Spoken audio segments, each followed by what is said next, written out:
रोहन एक साधारण किसान का बेटा था। उसके पिता खेतों में मेहनत करते थे और माँ घर का काम संभालती थी। लेकिन रोहन का दिल तो आसमान में उड़ता था। वह हमेशा बड़े बड़े सपने देखता था।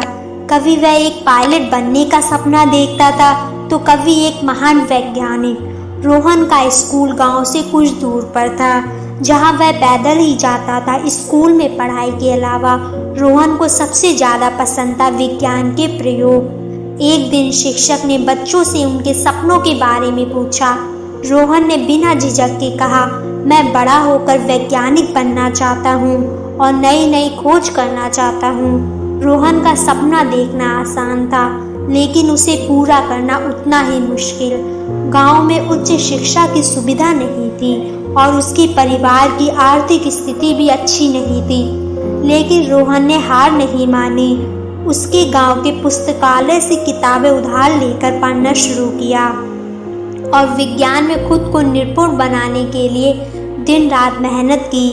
एक दिन गांव में एक शिक्षण अभियान आया, जिसमें शहर के बड़े बड़े वैज्ञानिकों ने बच्चों को विज्ञान के महत्व के बारे में बताया।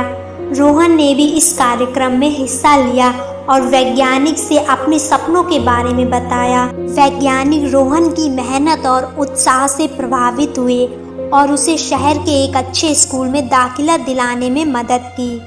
शहर में आकर रोहन ने नई नई चीज़ें सीखी। उसने अपनी पढ़ाई में बहुत मेहनत की और कई विज्ञान प्रतियोगिताओं में भाग लिया। धीरे धीरे उसकी पहचान एक होशियार छात्र के रूप में होने लगी। उसने कॉलेज में भी अपने सपनों का पीछा नहीं छोड़ा और विज्ञान में उच्च शिक्षा प्राप्त की। रोहन की मेहनत रंग लाई। उसने कई महत्वपूर्ण शोध किए और उसके नाम कई आविष्कार दर्ज हुए।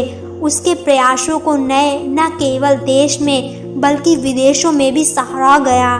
रोहन का सपना, जो कभी एक छोटे से गांव के एक साधारण लड़के का सपना था, अब साकार हो चुका था।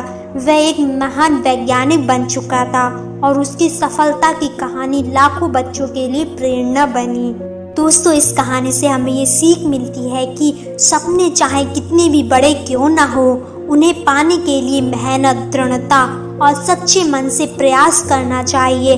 हर बच्चा सपना देखता है, लेकिन जो बच्चे अपने सपनों को साकार करने के लिए संघर्ष करते हैं, वही वास्तव में सफल होते हैं। दोस्तों, आशा करते हैं आप सभी को ये कहानी पसंद आई होगी।